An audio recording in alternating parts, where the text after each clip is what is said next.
श्री स्वामीनारायण भगवाननी जय। अक्षर पुरुषोत्तम महाराजनी जय। गुणातीतानंद स्वामी महाराजनी जय। भगत जी महाराजनी जय। शास्त्री जी महाराजनी जय। योगी जी महाराजनी जय। प्रमुख स्वामी महाराजनी जय। दिल्ली अक्षरधाम महोत्सवनी जय। છેલ્લા થોડા દિવસથી આપણે ભગવાન સ્વામિનારાયણ અને આપણા ગુરુ હરિ પ્રમુખ સ્વામી મહારાજના વ્યક્તિત્વમાં સામ્યતા એ વિષયક વાતો સમજી રહ્યા છીએ। એમાં શ્રીજી મહારાજના જીવનના અનંત ગુણો એ આજે પ્રમુખ સ્વામી મહારાજના જીવનમાં પણ આપણને તાદ્રશ દેખાય છે। એવા અનેક પાસાઓ દ્વારા આપણે આપણા ઈષ્ટદેવ અને આપણા ગુરુહરિના જીવનનું મૂલ્યાંકન કરેલું। એની સાથે સાથે જ શ્રીજી મહારાજની પ્રત્યક્ષ હાજરીમાં, એમની પ્રત્યક્ષ સાનિધ્યમાં જેવો ભક્ત સમાજ તૈયાર થયેલો, એવો જ ભક્ત સમાજ આજે પ્રમુખ સ્વામી મહારાજના સાનિધ્યમાં પણ આપણને દેખાય છે। તેથી પણ આપણને પ્રતીતિ આવે કે જેવા શ્રીજી મહારાજ હતા એવા આજે પ્રમુખ સ્વામી મહારાજ છે। મહારાજના વખતમાં હરિભક્તો જે શ્રદ્ધાથી સેવા અને સમર્પણ કરતા, એ જ શ્રદ્ધાથી આજે પ્રમુખ સ્વામી મહારાજના સાનિધ્યમાં ભક્તો સેવા અને સમર્પણ કરે છે। મહારાજના વખતમાં હરિભક્તોએ જેવી સમજણ કેળવેલી, સાંખ્ય અને યોગ બંને પ્રકારની સમજણ જેવી કેળવેલી, એવી જ સમજણ આજે પ્રમુખ સ્વામી મહારાજના સાનિધ્યમાં પણ ભક્ત સમાજમાં આપણને દેખાય છે। મહારાજના વખતમાં જેમ હરિભક્તો મહારાજને સર્વોપરી જાણતા અને ભજન કરતા, એમ આજે પ્રમુખ સ્વામી મહારાજના સાનિધ્યમાં પણ ભક્તો મહારાજને સર્વોપરી જાણી અને એમનું ભજન કરે છે। એટલે એક વ્યક્તિત્વનો દ્રષ્ટિકોણ એ પણ છે કે મહારાજના વખતમાં જેવો ભક્ત સમાજ હતો એવો અદલ ભક્ત સમાજ એ આજે પ્રમુખ સ્વામી મહારાજના સાનિધ્યમાં દેખાય છે। ત્યારે આપણને પ્રતીતિ આવે કે જેવા શ્રીજી મહારાજ હતા એવા આજે પ્રમુખ સ્વામી મહારાજ છે। પહેલી જ વાત આપણે સેવાની સમજીએ તો મહારાજના વખતમાં ભક્તો જેવી શ્રદ્ધાથી તને મને ધને સર્વ પ્રકારે સેવા કરતા એવા ભક્તો આજે પણ છે। જ્યારે જ્યારે ગઢડામાં કે વડતાલમાં કંઈ મહારાજના સાનિધ્યમાં પ્રસંગ હોય અને દેશ પરદેશથી બધા હરિભક્તો પધારવાના હોય, ત્યારે ત્યારે એ ભગાદોશી કાયમ સેવા માટે જોડાઈ જતા। દામોદર શેઠ એ અમદાવાદથી આવીને કાયમ સેવામાં જોડાઈ જતા। આ બધા પ્રતિષ્ઠિત, બધા સામાજિક દ્રષ્ટિએ આગેવાનો કહેવાતા, ખૂબ ધનાઢ્ય હતા અને છતાં પણ નાનામાં નાની સેવામાં ખૂબ શ્રદ્ધાથી જોડાતા।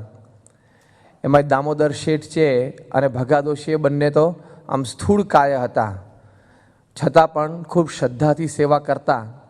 ત્યારે મહારાજ કહેતા કે સમયમાં જ્યાં જોઈએ ત્યાં દામોદર તો દેખાય જ। એટલે શું કે સભા થવાની હોય ત્યાં પાથરણા પણ દામોદર શેઠ જઈને પાથરી આવતા। વળી રસોડામાં બધા જમવા જવાના હોય તો સભામાં બધું પાથરી અને તરત દામોદર છે એ રસોડામાં સેવામાં જોડાઈ જતા। અને જ્યારે રસોડામાં બધા જમવા માટે આવે ત્યારે ખૂબ પ્રેમથી બધાને પીરસતા। વળી વાસણ ઉટકવાની સેવામાં પણ જોડાતા। હવે દામોદર તો આવા મોટા નગર શેઠ અને છેક સુરત સુધી અને સુરતના બંદરથી પરદેશ સુધી એમનો બધો વેપાર ચાલતો। અને મહારાજ પ્રત્યેની એવી અનન્ય નિષ્ઠા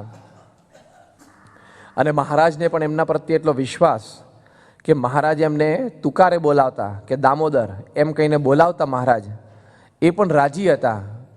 અને લોયાના ત્રીજા વચનામૃતમાં મહારાજ એમનો ઉલ્લેખ કર્યો છે કે દામોદર જેવી નિષ્ઠા। એટલે હવે અનન્ય ભક્ત હતા। ભગાદોશી પણ આમ સ્થૂળ કાયા, પણ દોડી દોડીને બધે સેવા કરતા। તો આવી રીતે આવા ધનાઢ્ય હતા, છતાં પણ મહારાજના સાનિધ્યમાં, સંતોના સાનિધ્યમાં આવી રીતે પોતે નાનામાં નાની સેવામાં પણ જોડાતા।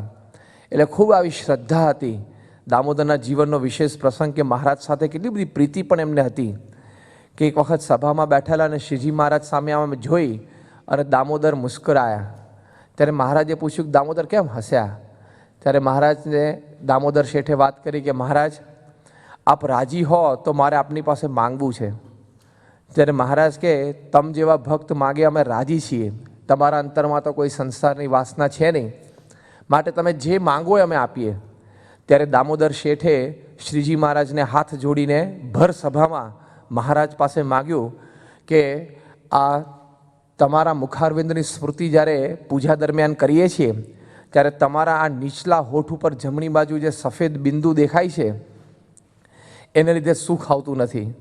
માટે મારી એક વિનંતી છે કે જો તમે મારી ઉપર રાજી થયા હો તો તમારા હોઠેથી આ સફેદ બિંદુ અદૃશ્ય થાય અને મારા હોઠે થઈ જાય એવી પ્રસાદી આપો. ત્યારે મહારાજ કંઈ બોલ્યા તો નહીં, ખાલી આમ હસ્યા.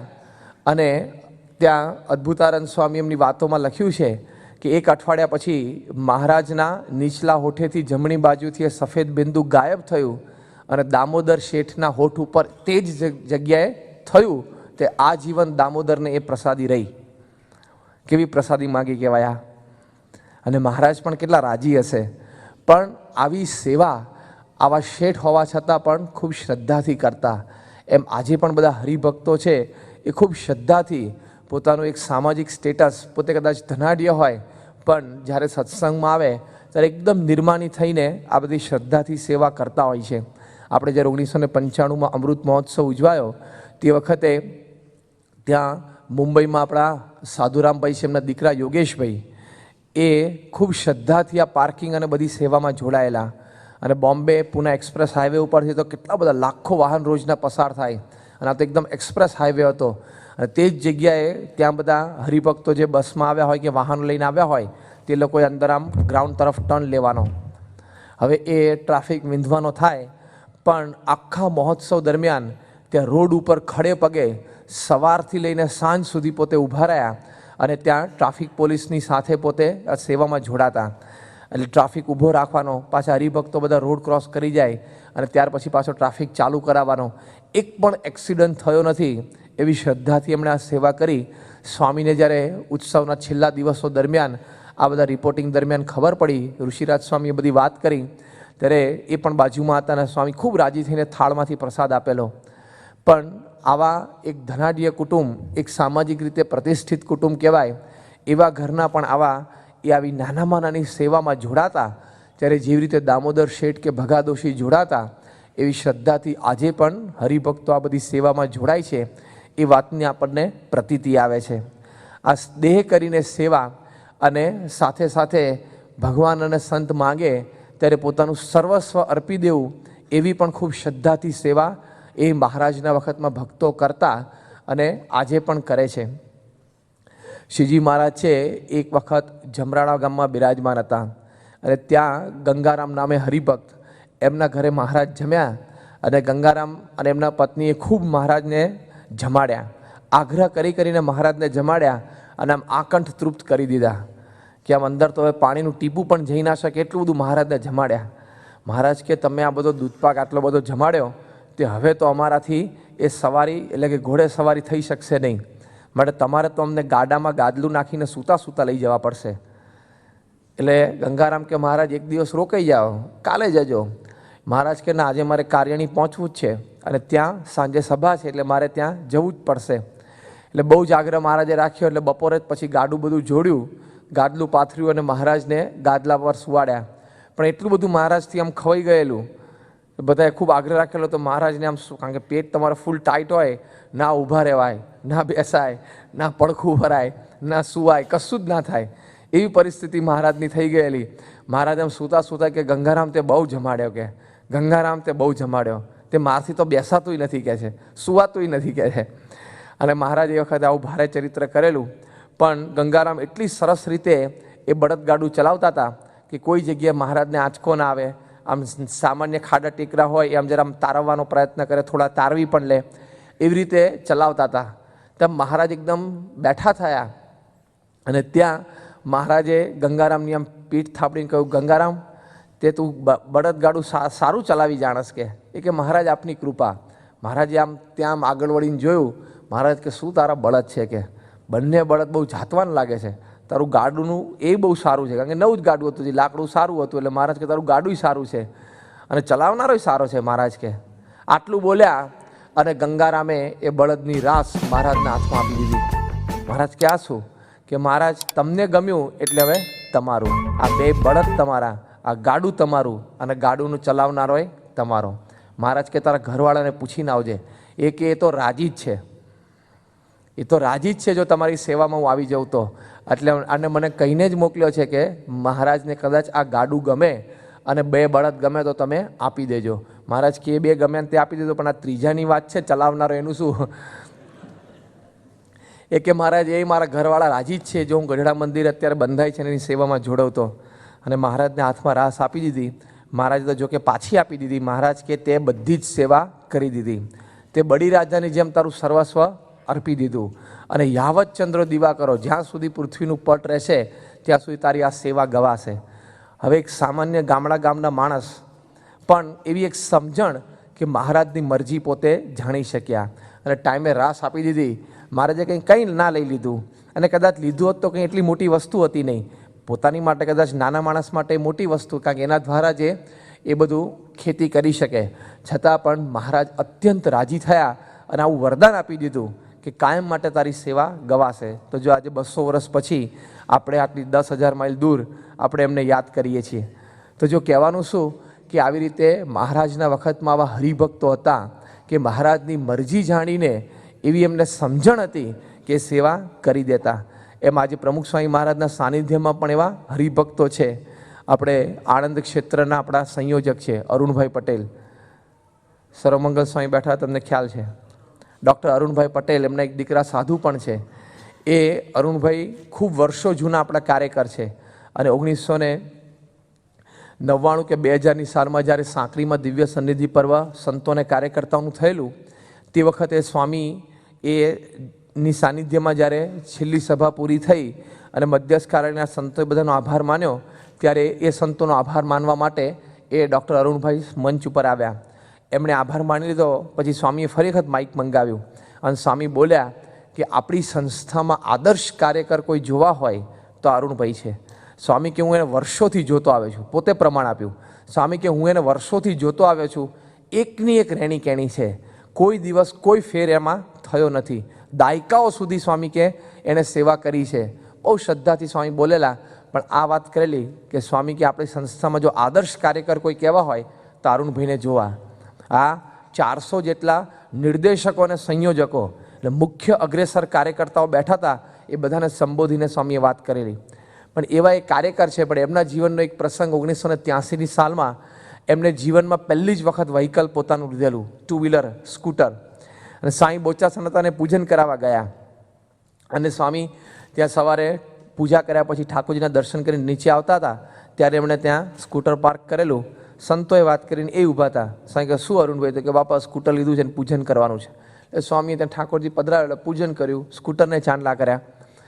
પછી એમની અરુણભાઈની ઈચ્છા હતી કે જે સ્કૂટરની કી હોય એ કીને પણ સ્વામી ચાંદલો કરે. અને સ્વામીની આંગળી હતી જ આમ ચાંદલો કરતા હતા સ્વામી, એટલે એમણે આમ કી ધરી ચાંદલો કરવા માટે.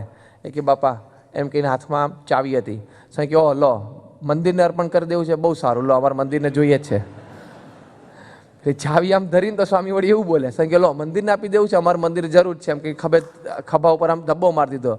અરુણભાઈ ઇન્સ્ટન્ટ કે હા સ્વામી મંદિર માટે જ લાવ્યો છું, એટલે આ રાખો. એટલે કોઈ સંતે કીધું કે સ્વામી ત્યાગવલ્લભ સ્વામી કે કોઈ હતું, કોઈ સંતોએ કીધું કે સ્વામી આ તો એ ચાવીનું પૂજન કરવા માટે, ચાંદલો કરાવવા માટે એમને આગળ ધરેલી. સ્વામી કેમ? અરુણભાઈ કે ના ના સ્વામી, ચાવી ઉપર ચાંદલો કરવા માટે નહીં, આપને અર્પણ કરવા માટે જ મેં ધરેલું. તરત જ સમજણ ફેરવી નાખી. અને સ્વામી અરુણભાઈ વાત કરે છે આ પ્રસંગની કે સામું જોયું સ્વામીએ અને એક ફ્રેક્શન ઓફ એ સેકન્ડ માટે જે સ્વામી આમ સામું જોઈને સ્વામીએ જે સ્માઇલ આપી, $1 મિલિયન.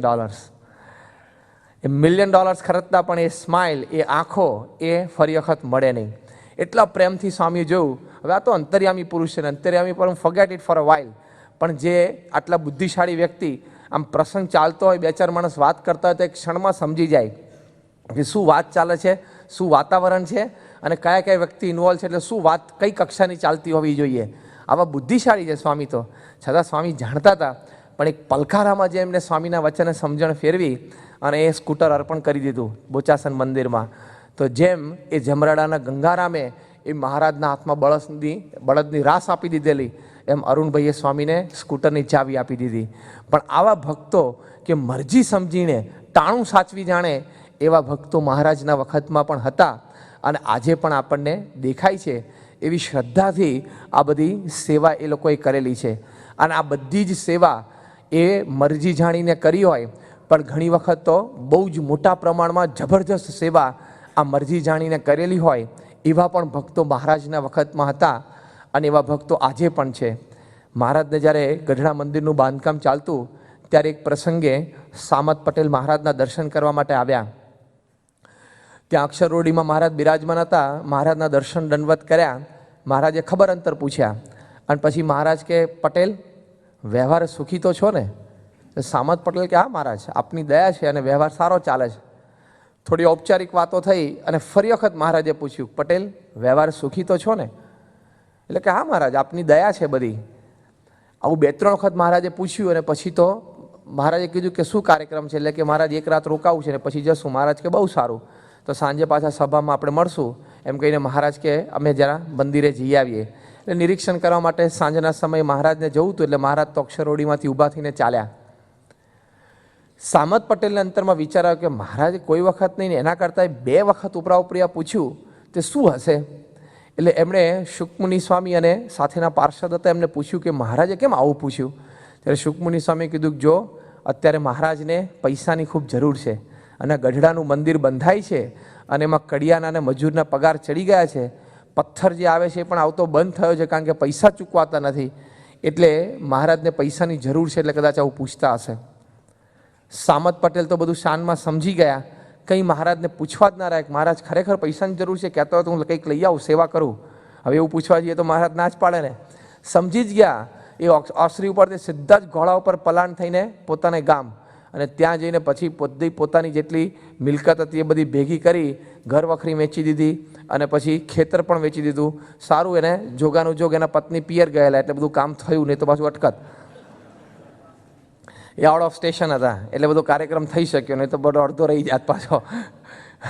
એટલે એ રીતે બધો ખેતરવાડી બધું વેચી દીધું, ઘર બાર બધું વેચી દીધું, ઢોર બધા વેચી દીધા, નકદ પોતાની પાસે જેટલું હતું એટલું અને સાથે આ બધું ઉમેરાયું અને બધી ઝવેરાત હતી એ પણ બધું ભેગું કર્યું અને 4,000 રૂપિયા નકદ લઈને મહારાજ પાસે આવ્યા, કોથળો ભરીને. હવે આપણને એમ થાય 4,000 રૂપિયાની રકમ મહારાજના વખતમાં 11 કે 12 રૂપિયે તોલો સોનું હતું. અને ગોલ્ડ ઇઝ ઇન્ટરનેશનલ કરન્સી, કે તે વખતના 4,000 રૂપિયા એટલે અત્યારના કેટલા તે ગોલ્ડ પ્રમાણે ગણાય. કે તે વખતે 11 કે 12 રૂપિયે તોલો સોનું હતું. અત્યારે કેટલા રૂપિયા છે? 6,000 રૂપિયા લગભગ તોલો સોનું છે. તો એ 4,000 રૂપિયામાં કેટલા તોલા સોનું આવે? એટલા તોલા સોનું લેવું હોય તો અત્યારે કેટલા રૂપિયા થાય? એ જે રૂપિયા થાય એ એની સેવા થઈ કહેવાય. એટલે આવી એમણે સેવા કરીને મહારાજ પાસે આમ કોથળો પાથર્યો. મહારાજ કે આ શું છે આ બધું? કે મહારાજ આપ રાખો, આપને અત્યારે ગઢડા મંદિરમાં જરૂર છે તો અમારી સેવા સ્વીકારો, એમ કહીને હાથ જોડીને મહારાજને પંચાંગ પ્રણામ કર્યા. મહારાજ કે પણ પટેલ આટલું બધું તમે ક્યાંથી લાવ્યા? ઘર બારને ખેતર વેચ્યું હોય તો જ બને. કે મહારાજ એ તમારે ક્યાં ચિંતા કરવી છે, તમે જ બધું દીધું છે ને બધું થાય છે. મહારાજ કે પણ તમારા ભવિષ્યનું શું? સામત પટેલ કે જો મહારાજ, કુકડાને કણબીના છોકરા 2 જણા તો ભૂખ્યા મરે નહીં, એ તો ઉકેડામાંથી દાણા વીણીને ખાય. માટે તમે અત્યારે રાખો, તમારે જરૂર છે એ પાછળ તો બધું અમારું થઈ રહેશે. મહારાજના આંખમાં જળજળી આવી ગયા અને મહારાજને ખૂબ વિનંતી કરી એટલે મહારાજે બધી સેવા સ્વીકારી અને આ બાજુ ગઢડા મંદિરનું કામ ધમધોકાર બધું પાછું ચાલુ થઈ ગયું. પણ જો આવી એક સમજણ, એક મરજી જાણીને પોતાનું સર્વસ્વ અર્પણ કરી દીધું, એ કક્ષાની સેવા મહારાજના વખતમાં આવા ઘણા બધા હરિભક્તો હતા એ શ્રદ્ધાથી કરતા.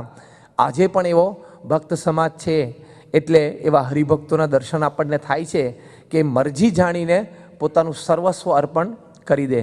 સ્વામી હમણાં થોડા વખત પહેલાં અટલાદરામાં હતા અને તે વખતે રાજેશ્વર સ્વામી અને બીજા સંતો એ પોતપોતાના વિસ્તારના હરિભક્તો પાસે ત્યાં અટલાદરા માસ્ટર પ્લાનની લખણી કરાવતા હતા. અને તે વખતે લખણીને બધું પૂરું થયું અને ખૂબ શ્રદ્ધાથી બધા હરિભક્તોએ સેવા કરી. પછી ત્યાં આપણા અટલાદરાના હરિભક્ત છે પ્રહલાદભાઈ રાવ, એ સ્વામી પાસે આવ્યા અને સ્વામી પાસે આવીને એમણે પ્લાન ખોલ્યા. એમના દીકરા હતા ભૂપેન્દ્રભાઈ અને બીજા દીકરા પ્રકાશ. અહીંયા છે પ્રકાશભાઈ, ક્યાંક છે, અમને ગઈ વખતે લગભગ મળેલા. એટલે એ સ્વામી પાસે આવ્યા અને સ્વામીને વાત કરી કે તાંદરજામાં અમારી એક આ જમીન છે મોટી અને જમીન અમારે વેચવી છે. એટલે એમને અમૃતદર્શન સ્વામીને વાત કરેલી. સ્વામી પાસે તો વાત નહીં થયેલી કે આ જમીન મોટી વેચીએ તો ત્યાં બીજો આપણે પ્રોજેક્ટ એ ગામમાં થઈ શકે અટલાદરામાં, તો આ મોટી જમીન વેચવી છે. એટલે સ્વામી પાસે આશીર્વાદ આપવા માટે લઈ ગયા. સ્વામી આમ પ્લાન જોયો અને બધી વાત જાણીને સ્વામી આમ પુષ્પ છાંટ્યા અને પછી આમ સહેજે તો પેલી ભાષામાં આપણે બોલતા હોઈએ ને કે ભાઈ આપણે જમીન આપી દેવી છે, એમ ઘણી વખત જમીન આપી દેવી છે, એમ એટલે આપી દેવી છે એટલે વેચી દેવી છે એવો અર્થ થાય. એટલે આમ કે સ્વામી આપણે જમીન આપી દે. સ્વામી કે બહુ સારો આશીર્વાદ છે, ત્રણેય જણાને મહારાજ બહુ સુખી કરશે, અમારે મંદિરમાં ખૂબ જરૂર છે, મહારાજ બેસશે, ભવ્ય શિખરબદ્ધ મંદિર થશે, એમ કહીને 5-7 મિનિટ સુધી આશીર્વાદ ચાલુ રાખ્યા. એટલે આ ત્રણ તો જોઈએ અમૃતદર્શન સ્વામી કે સ્વામી આ એમ નથી, એમને તો આ જમીન આપવી છે એટલે વેચી દેવી છે અને એમાંથી પૈસા આવે એનો પ્રોજેક્ટ બીજો ગામ બરોડામાં કરવાનો. સ્વામી કે ઓ એમ છે, ભલે તો લો આ પુષ્પ મૂક્યા, લો આશીર્વાદ છે, ઠાકોરજી બધા પ્રોજેક્ટ સારા કરશે, આમને આશીર્વાદ આપ્યા. પછી ત્યાંથી તો આગળ એ બહાર નીકળ્યા ત્યારે આ બધી સહેજે વાત થઈ. સ્વામી તો આમ સમજ્યા અને આવી રીતે બોલ્યા. પ્રહલાદભાઈને કહ્યું કે સ્વામી આવું બોલ્યા, આપણે વિચારવું જોઈએ. અમૃતદર્શન સ્વામી કે ના ના એવું નથી, આ તો સ્વામી આવું સમજ્યા એટલે આવું બોલ્યા હોય, પણ તમારે પ્રેમથી સ્વામીના આશીર્વાદ છે તો જમીન વેચજો અને સારો તમારો પ્રોજેક્ટ થઈ શકે, એમાંથી જે ઇન્કમ આવે ને. ઘરે ગયા અને ઘરે બધી વાત થઈ એટલે બધા જ ઘરના સભ્યો ભેગા થયા છે, એટલે પુરુષો અને બધા મહિલાઓ, એટલે પ્રહલાદભાઈ, એમના ઘરવાળા ભૂપેન્દ્રભાઈ, પ્રકાશભાઈ, એમના ઘરવાળા બધા. અને પછી બધાએ સુમેળે સામૂહિક નક્કી કર્યું કે જો સ્વામીના મુખમાંથી એકવાર આ શબ્દો નીકળી ગયા હોય તો આ જમીન આપણે રખાય જ નહીં, આપી જ દેવી જોઈએ સ્વામીને.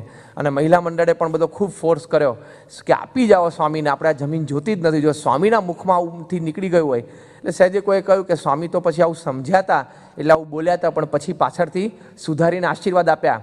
ત્યારે બધાએ વાત કરી કે જો આ તો ગુણાતીત સત્પુરુષ છે, આપણે કોઈક દાડો લવરી કરી બેસીને કંઈક ઊંધું બોલી બેસીએ, આનો કંઈ મગજ આપણી જેમ ઠેકાણે નથી એવું નથી, એ બધું સ્ટેબલ જ હોય, સમજીને જ બોલતા હોય. અને કદાચ એ સાહજિક બોલી ગયા તો એ બોલનાર કોણ છે, કોના મુખમાંથી આ વચન નીકળ્યા, એનો મહિમા હોવો જોઈએ ને કે આપી જાઓ. અને સાંજે પછી બીજે દિવસે અમૃતદર્શન સ્વામી પાસે આવ્યા કે હવે તો બક્ષિસ દસ્તાવેજ તૈયાર કરાવવો પડશે. વળી સંતોએ વાત કરી છતાં પણ એમનો આગ્રહ હતો એટલે દસ્તાવેજ તૈયાર કરાવીને સ્વામી પાસે આવ્યા. અને બીજે કે ત્રીજે દિવસે સાંજનો સમય હશે, સ્વામીએ ફ્રૂટ જમે અને પછી પત્રલેખન કરતા હતા, ત્યાં આવ્યા અને સ્વામીને આ બધી વાત કરી. સ્વામી કે ના ના મારે એવો ભાવ નહોતો, આ તો હું આવું સમજ્યો એટલે મેં આવી વાત કરી. એટલે કે પપ્પા બરોબર છે, આપ જે કહો છો એમને માન્ય છે, પણ આપના મુખમાંથી એકવાર આ ઠાકોરજી બેસશે એવા આશીર્વાદ નીકળી ગયા એટલે હવે ફરી વખત અમારા જમીન રખાય જ નહીં કે.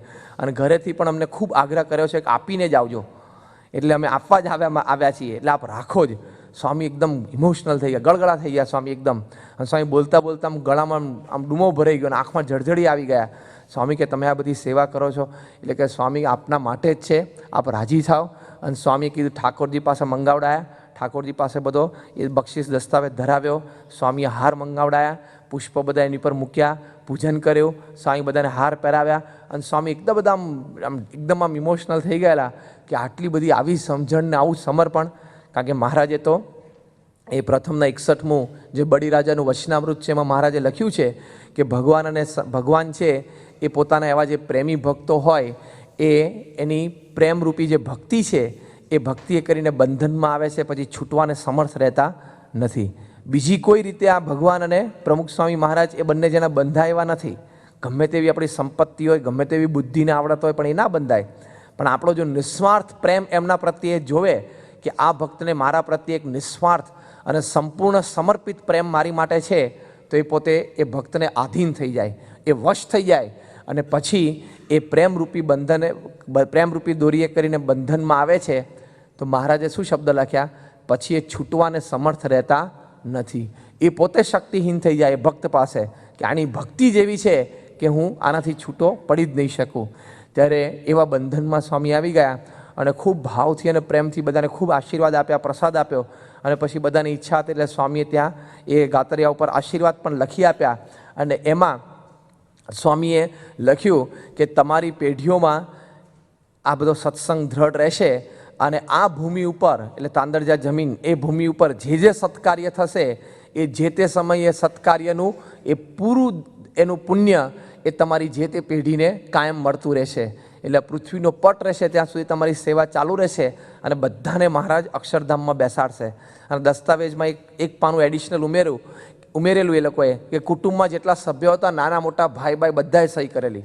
નાના નાના બધા ટાબરિયા હતા, એ લોકોએ એમ જરૂર ના પડે પણ સહેજે બધાને લાગણી હતી કે બધા સેવામાં જોડાઈએ. અને બધાને એમ હતું સ્વામી આ સેવા કરી છે, અમારે આમ એવી કોઈ આગ્રહ નથી કે આશીર્વાદ લખી આપો, પણ અમારી ભવિષ્યની પેઢી આશીર્વાદ વાંચે જ્યારે અમે લોકો હયાત ન હોઈએ ત્યારે આશીર્વાદ વાંચીને એમને થવું જોઈએ કે અમે આ સંસ્થા સાથે જોડાયેલા છીએ. અક્ષર પુરુષોત્તમ મહારાજ અમારા છે અને પ્રમુખ સ્વામી મહારાજ એ આપણા ગુરુ છે. અને આપની આ પરંપરામાં જે તે સમયે અમારા વંશજો પણ આવી જ સેવા કરવા પ્રેરાય અને આવું જ સમર્પણ કરી શકે એ પ્રેરણા મળે એની માટે આશીર્વાદ લખી આપો. એટલે સ્વામીએ ખૂબ સુંદર આશીર્વાદ લખી આપ્યા અને એ આશીર્વાદમાં આ બધું એ ખૂબ જ વરદાનરૂપ બધું લખી આપ્યું. અને એમાં એક વાક્ય તેવું લખ્યું કે અક્ષરધામમાં શ્રીજી મહારાજની બાજુમાં જોગી મહારાજ બેઠા છે, એની બાજુમાં તમને બેસાડશે. પ્લેસ આઈડેન્ટિફાઈ કરી, હા, પ્લેસ અક્ષરધામમાં આઈડેન્ટિફાઈ કરતા અને એવી રીતે સ્વામીએ વાક્ય લખ્યું છે. એવું પ્રકાશભાઈ વાત કરતા હતા કે અક્ષરધામમાં મહારાજ બેઠા છે, એની બાજુમાં જોગી મહારાજ બેઠા છે, એની બાજુમાં તમને મહારાજ બેસાડશે. જેમાં પર્સનલી એમ આઈડેન્ટિફાઈ કર્યું છે આશીર્વાદમાં. એટલે આવી રીતે સર્વસ્વ સમર્પણ એ ભગવાન અને સંતની મરજી જાણીને પોતાનું કરવું એ મહારાજના વખતમાં પણ આવા હરિભક્તો હતા, આજે પણ આવા હરિભક્તો છે. એટલે એવો ને એવો લીલો પલ્લવ સત્સંગ આપણને દેખાય છે. બીજો એક દ્રષ્ટિકોણ સેવાનો એ છે કે મહારાજના વખતમાં હરિભક્તો અપેક્ષાએ રહિત સેવા કરતા, કે સેવાના વળતર રૂપે કોઈ પણ જાતની અપેક્ષા નહીં કે હું સુખી થઉં, કે મારા દેહમાં જે રોગ છે એ ટળી જાય, અથવા તો ભગવાન અને સંત મને બોલાવે, એવી પ્રકારની કોઈ પણ પ્રકારની અપેક્ષા નહીં. આજે સ્વામીના સાનિધ્યમાં પણ એવા ભક્તો છે કે બધું જ અર્પણ કરી દે, જબરજસ્ત સેવા કરી દે પ્રસંગે ટાણે, પણ કોઈ પણ પ્રકારની લેશ માત્ર પણ અપેક્ષા એમના અંતરમાં નથી. શ્રીજી મહારાજના વખતમાં જ્યારે દુષ્કાળ પડ્યો તે વખતે પર્વતભાઈએ 16 કળશી અનાજ એ મહારાજને અર્પણ કરેલું. એ દ્રષ્ટિકોણથી કે મહારાજ કોઈ એવા ગરીબ હરિભક્તો હોય અને જે કદાચ એવી રીતે અફોર્ડ ના કરી શકે, એટલે કે ખરીદી ન શકે આટલું મોંઘું અનાજ દુષ્કાળ વખતે, તો તમે પ્રેમથી એ બધાને અનાજ આપજો. એમ કરીને પોતાના કોઠારમાંથી 16 કળશી અનાજ શ્રીજી મહારાજને આપેલું. આમ તો એક કળશી એટલે કેટલું છે બહુ મને ખબર નથી, 16 મણ એટલે એટલું અનાજ મહારાજને એમણે અર્પણ કરેલું. એક કળશી એટલે 16 મણ, એ 16 કળશી અનાજ એટલે લગભગ 256 મણ થયું. 250 મણ અનાજ એમને મહારાજને બધું દુષ્કાળ વખતે જ્યારે સોનાના ભાવ હતા અનાજના તે વખતે અર્પણ કરેલું. પણ એ જ પર્વતભાઈ એ જ્યારે એક પ્રસંગે મહારાજનો સમાગમ કરવા માટે ગઢડા આવ્યા અને તે વખતે એક અઠવાડિયા સુધી મહારાજનો સમાગમ કર્યો. અને એક દિવસ મહારાજે પૂછ્યું કે શું કેમ છો અને બધું વ્યવસ્થા થઈ ગઈ છે ને, અને ક્યાં જમો છો? ત્યારે પર્વતભાઈ કે મહારાજ એ તો બધું થઈ રહે છે, આપના દર્શન થાય છે અને કથા વાર્તા સંભળાય છે. પણ તે વખતે વાત ખુલી અને મહારાજને ખબર પડી કે આ પર્વતભાઈને તો બિચારાને અઠવાડિયાથી ડાળિયા ઉપર જ જીવે છે કે. અને મહારાજે પૂછ્યું ત્યારે મૂળજી બ્રહ્મચાર્યે કીધું કે મહારાજ અમને એમ કે આ તો દરબારગઢના ત્યાં અહીંયા દાદા ખાચરના મહેમાન છે એટલે ત્યાં લાડુબા જીવબાના ઓરડે જઈને જમી લેતા હશે. અને એ લોકો વળી એમ સમજ્યા કે આ તો મહારાજ પાસે રહે છે એટલે ત્યાં મહારાજનો થાળ મૂળજી બ્રહ્મચારી એને જમાડી દેતા હશે. એટલે થયું તો બે બાજુથી રહી ગયા, આપણી ભાષામાં બે બાજુથી બિચારા રહી ગયેલા. પણ એમને એવો અભાવ નહીં આવેલો, એમને એવો અવગુણ નહીં આવેલો કે મેં એક જમાનામાં જ્યારે દુષ્કાળ હતું ત્યારે આ જ દરબારગઢમાં મહારાજને ઉપયોગમાં આવે અને હરિભક્તોને ઉપયોગમાં આવે એની માટે દુષ્કાળ વખતે મેં 16 કળશી અનાજ આપેલું. અને આજે કોઈ 2 રોટલી માટે મારી કોઈ કદર નથી કરતું, મારી કોઈ ધ્યાન નથી રાખતું, કોઈ અપેક્ષા નહીં. મહારાજ એમને કહ્યું અને મહારાજ જરામ દિલગીર થઈ ગયા. એ કે મહારાજ તમે શું કામ એમાં દિલગીર થાવ છો? મારે તો આપના દર્શન થાય છે, આપની વાતો સંભળાય છે અને મુક્તાનંદ સ્વામી, નિત્યાનંદ સ્વામી, બ્રહ્માનંદ સ્વામી જેવા મોટા સંતનો સમાગમ થાય છે. એટલે જેની માટે હું આવ્યો છું એ તો બધું થાય છે. કેવી સમજણ કહેવાય બોલો, કે જેની માટે હું આવ્યો છું એ બધું થાય છે. પેલું તો ઓછું વધતું થયું ને ક્યાં આપણે ભૂખ્યા મરી ગયા. આ ડાળિયા છે એ થોડાક ખાઈને પછી પાણી પી લઈએ છીએ. અને ડાળિયાનો તો ગઈકાલે આપણને પ્રભુચરણ સ્વામી વાત કરી કે થોડા ખાઈએ એટલે ભરાઈ જાય સુધી હાઈ ડાળિયા થઈ જતું હશે એમને. એટલે એ હાઈ દાળ એટલે એ દ્રષ્ટિકોણથી થોડા ડાળિયા ખાતા હશે પાણી પીતા હશે એટલે બધા ફૂલી નહીં સુધી આવતા રહેતા હશે. એટલે પણ આવી શ્રદ્ધાથી આ સમાગમ કરેલો એમણે. પણ મુખ્ય તો એ જોવાનું કે અપેક્ષા નહીં, અને અપેક્ષા નથી એટલે કોઈ પણ ઠેકાણે એમને અવગુણ આવ્યો નહીં કે આ મેં આટલી સેવા કરીને મારી વ્યવસ્થા અહીંયા થતી નથી. એટલે આવા ભક્તો મહારાજના વખતમાં હતા કે આવી સમજણ એ સેવા કર્યા પછી પણ એમને રહેતી. એમાં જે પ્રમુખ સ્વામી મહારાજના સાનિધ્યમાં પણ એવા ભક્તો છે કે જે આટલી મોટી સેવા કર્યા પછી પણ ટાણું અને પ્રસંગ એ ભગવાન અને સંતનું સાચવ્યું હોય એવી સેવા કર્યા પછી પણ અપેક્ષાએ રહિત એ સત્સંગમાં રહેતા હોય છે. દિલ્હીમાં આપણે અત્યારે અક્ષરધામ ભવ્ય બંધાય છે. 110 એકર જમીન ઉપર અત્યારે આખું સ્પ્રોલિંગ કેમ્પસ તૈયાર થાય છે અને આપણે બધાને ઉદ્ઘાટન પ્રસંગે ત્યાં પધારશું અને આપણને અક્ષરધામ ને મૂર્તિના બધા ભવ્ય દર્શન થશે.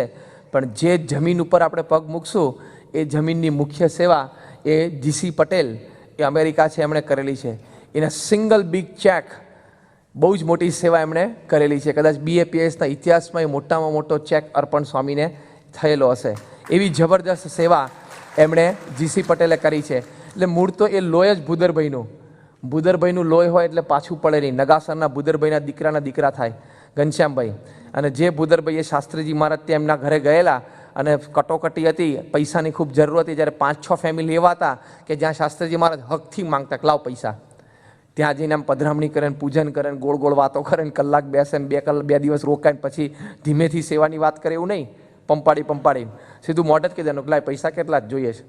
એમ જ એવા અમુક જે કુટુંબો હતા એમાંનું આ ભૂદરભાઈ નગાસરના શાસ્ત્રી મહારાજને ત્યાં ગયેલા અને પછી શાસ્ત્રી મહારાજે પૈસા માગ્યા હતા. અને તે વખતે આખા વર્ષની ખેતીની ઉપજ એ 10,000 રૂપિયા એ ભૂદરભાઈ આપેલા. પણ એ લેવા ગયા ત્યારે એના પત્ની આડા ઊભા રહી ગયેલા, ના આપું કે છે, દર વખતે આ તમારા સ્વામી આવીને લઈ જાય છે કે. એમને એટલો બધો બહુ દ્રઢ સત્સંગ તે વખતે હતો નહીં કે થોડાક લઈ જવા લઈ જઈએ, પણ આખું વર્ષ આપણે શું ખાશું. ભૂદરભાઈ કે તારામાં બુદ્ધિ છે, કોણ ઘરે આવ્યું છે અને કોણ આપણી પાસે માંગે છે કે તું ખસી જા કે મારા એમને આપી દેવા દે. પણ ખસિયાણીને પટારાને વળગી રહ્યા અને તે વખતે ભૂદરભાઈ એમના પત્નીને પકડી અને પટારાથી જુદા કરી અને થાંભલે બાંધી દેલા. એ પ્રસાદીનો થાંભલો હજી છે એમના ઘરે. આ વખતે અમે એમને ત્યાં પધરામણી કરી. જીસી પટેલને એમની ઓફિસ, એમની ટેલિકોમ મોટી કંપની છે એ કમ્યુનિકેશન્સ કંપનીની એમની ઓફિસમાં અમે પધરામણી કરી. અને તે વખતે સહેજે નીકળતી વખતે આ પ્રસંગ નીકળ્યો એટલે એ પોતે જાતે જ બોલેલા કે થાંભલો હજી ત્યાં ગામડે ઘરમાં છે. અને એમના પત્નીને બાંધીને કોથળીમાં પૈસા નાખીને શાસ્ત્રી મહારાજને આપ્યા. પણ એ તો આમ બોલતા હોય ને કે ધનાથી આપવા આમ તેમ. શાસ્ત્રી મહારાજના આગલા ઓરડામાં આ બધી વાતો સંભળાય, પ્રસંગ બધો. એટલે શાસ્ત્રી મહારાજ ત્યાં સ્વામી કે શું, એટલે ભૂદરભાઈ કે સ્વામી એ તો બધું અમારા ગ્રહસ્થને ચાલ્યા કરે, તમારે નીકળો કહે છે. સ્વામી કે અત્યારે કે આ તમને કોથળી હાથમાં આપી 10,000ની, તમે ઊભા થાવ અને આણંદ સ્ટેશનેથી ટ્રેનમાં બેસીને અમદાવાદ પહોંચી જાઓ કહે છે. સ્વામી તો આવું તો કોઈ થોડે કે સ્વામી આપણા ઘરે પધરામણી આવે 5-10 મિનિટ પછી આપણે થોડે કે સ્વામી ચલો ઉપડો કહે છે, એવું થોડે કહીએ આપણે. ભૂદરભાઈ કે ભાઈ આપણે ચાલો કહે છે. સ્વામી કે કેમ કે સ્વામી હવે પેલીને બાંધી છે અત્યારે દોરડેથી, જો છૂટશે ને તો દોડીને તમારા હાથમાંથી આવીને ઝંટવીને લઈ જશે કે એવી છે કે તમારો ઉપવાસ પડશે ને કે તમે ચાલો કહે છે, એમ કંઈ શાસ્ત્રીમાં ઊભા કરેલા. પણ એ ભૂદરભાઈનું લોહી એ સીધું જ આ લોહી કોઈ દિવસ સેવામાં પાછું પડે આમ. અને જબરજસ્ત એમણે આ સેવા કરેલી. તમે આપણે અક્ષરધામની જે ખાતવિધિ થઈ ત્યાં સ્વામી એમની બાજુમાં એમને બેસાડેલા અને ખૂબ જબરજસ્ત એમની આ સેવા, સમર્પણ. પણ એ આખો પ્રસંગ એ ખાતવિધિનો પૂરો થયો અને સ્વામી એમને ચાંદલો કરેલો, ચોખા ચોડેલા, નાળા છડી બાંધેલી. એ પ્રસંગ પૂરો થયો અને પછી એ ખાતવિધિની મુખ્ય સભા યોજાઈ અને એમાં પણ એ આખો પ્રસંગ પૂરો થયો. પછી બધા મહેમાનોને બધા જમીન બધા છૂટા પડ્યા અને પછી સંતો પણ બધા ત્યાંથી નીકળતા હતા પાછા પોતાના ઉતારે જવા માટે. ત્યારે બ્રહ્મવિહારી સ્વામીને સંતો ગાડીમાંથી ત્યાં ઉત્સવ સ્થળેથી એ જમીનેથી બહાર રોડ ઉપર આવ્યા ત્યારે જીસી પટેલને બહાર ફૂટપાથ ઉપર ઊભેલા જોયા. એટલે બ્રહ્મવિહારી સ્વામી એકદમ નજર પડી એટલે ગાડી ઊભી રખાવીને કાચ ખોલીને બૂમ પાડી, જીસી. એટલે એકદમ એમને જોયું કે કોણે બૂમ પાડી. ગાડી તરફથી અંદરથી બ્રહ્મવિહારી સ્વામી એમ હાથ ઊંચો કર્યો, અહીંયા કમ યાર કે. એટલે જીસી એકદમ નજીક આવ્યા એટલે પૂછ્યું કે કેમ અહીંયા, why you standing on the footpath. એટલે જીસી કે કાંઈ જ નહીં કે આ તો ખાલી I am just waiting for a taxi. Brahmavihari Swami કે તમે ટેક્સીની રાહ જોવો છો કે તમારી પાસે વાહન નથી કે? એ કે ના ના સ્વામી, સવારે હોટલ પરથી આવી ગયેલો પણ ત્યાં હોટલ પર તો ત્યાં રોકાયા હોય તો ત્યાં મોટીને સારી હોટલ એટલે નીચે તો કેબ બધી ઊભી જ હોય એમને એમ. પણ અહીંયાથી પાછું જવા માટે આવું છે નોઈડાથી ઇન્ટિરિયર આવવામાંથી એ સમયે ટેક્સી મળવી ખાલી એ તો અઘરું જ છે ને.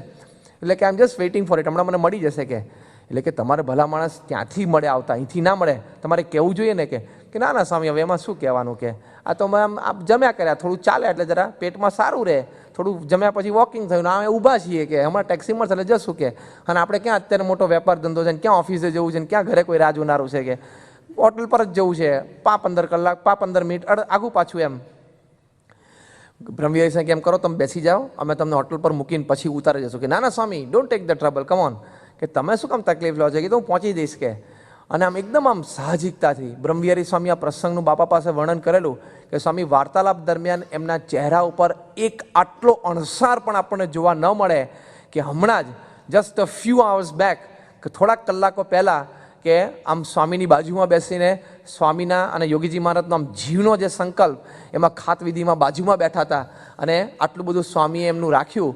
અને થોડાક કલાકો પછી he was waiting on the footpath for a cab. અને મને કોઈએ પૂછ્યું નહીં, મારી કોઈ ગાડીની વ્યવસ્થા નથી કરતું. આજના દિવસે તો મારું કોઈ ધ્યાન રાખવું જોઈએ, મને કોઈ પૂછવું તો જોઈએ કે તમે પાછા કેવી રીતે જવાના છો, તમારો ઉતારો ક્યાં છે, કોઈ મને પૂછતું નથી. આવો ભાવ એમના ચહેરા ઉપર, એમની બોલીમાં એટલે કે શબ્દમાં કે એમની આંખોના હાવભાવમાં લેશ માત્ર પણ જણાતો નહોતો. સ્વામીના આંખમાં જળજળી આવી ગયેલા. સ્વામી કે એટલે સ્વામી કંઈ બોલ્યા નહીં, પણ સ્વામીને મનમાં એમ થઈ ગયું હશે કે હા, કેવી આમ અપેક્ષા રહિતની આ બધી સેવા કહેવાય. તો આવા હરિભક્તો આજે પણ છે.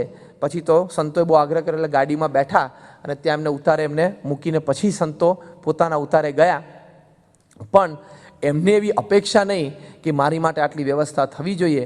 તો જે મહારાજના વખતમાં આવા હરિભક્તો પર્વતભાઈ જેવા હતા કે આવી સેવા કરી હોય પણ સેવાની બદલીમાં કોઈ પણ જાતની અપેક્ષા નહીં કે એમની રાખ રખાવટ થાય કે એમને સાચવાય. પણ મહારાજના વખતમાં જેવા હરિભક્તો હતા એવા આજે પ્રમુખ સ્વામી મહારાજના વખતમાં પણ આવા છે કે આ બધી જ સેવા કરી હોય છતાં લેશ માત્ર પણ અપેક્ષા એ ક્યાંય સંસ્થા પાસેથી, સ્વામી પાસેથી અથવા તો વ્યવસ્થા તંત્ર પાસેથી અપેક્ષા લેશ માત્ર પણ નહીં રાખવાની. તો આ રીતે જો સેવા થાય તો એ સેવા લેખે લાગે, એનું 100% આપણને ફળ મળે. એ અપેક્ષા જ નહીં કે એકવાર ભગવાન અને સંતને અર્પણ કરી દીધું પછી એ આપણું રહ્યું જ નથી. એ અર્પણ કર્યા પછી પણ મારું છે એવું માનીએ છીએ એટલે અપેક્ષા રહે છે. એક્સપેક્ટેશન્સ કેમ રહે છે કે મેં આપ્યું ને, હજી એ ભાવ થોડો એ અર્પણ કર્યા પછી પણ એમાં પોતાપણાનો ભાવ રહી જાય છે, એ કનેક્શન ચાલુ રહે છે ને, એટલે પછી અપેક્ષા છે. આપ્યું છૂટ્યું એટલે એમાં મારું કાંઈ જ નહીં. જો એવું મનાઈ જાય તો કોઈ પણ જાતની અપેક્ષા લેશ પણ રહે નહીં. તો આવા ભક્તો મહારાજના વખતમાં પણ આવી સેવા કરતા અને અપેક્ષા રહિત આવી સમજણે સહિત સેવા કરતા એવા આજે પ્રમુખ સ્વામી મહારાજના સાનિધ્યમાં પણ આપણને દેખાય છે. એટલે એક સેવાની દ્રષ્ટિકોણથી એક મહારાજનું જ્યારે વ્યક્તિત્વ ભક્ત સમાજના દ્રષ્ટિકોણથી આપણે વિચારીએ ત્યારે એવું જ વ્યક્તિત્વ આજે પ્રમુખ સ્વામી મહારાજનું પણ આપણને દેખાય છે કે આવ્યા શ્રદ્ધાવાન હરિભક્તો આજે પણ છે. જેવી રીતે આવી સેવા શ્રદ્ધાથી કરતા અને સમજણ પણ એવી જ રાખતા. અનેક પ્રકારની જે આપણી સમજણ છે સાંખ્ય અને યોગ સંબંધી એ મહારાજના વખતમાં પણ હરિભક્તોને હતી અને આજે પ્રમુખ સ્વામી મહારાજના વખતમાં પણ હરિભક્તોને છે.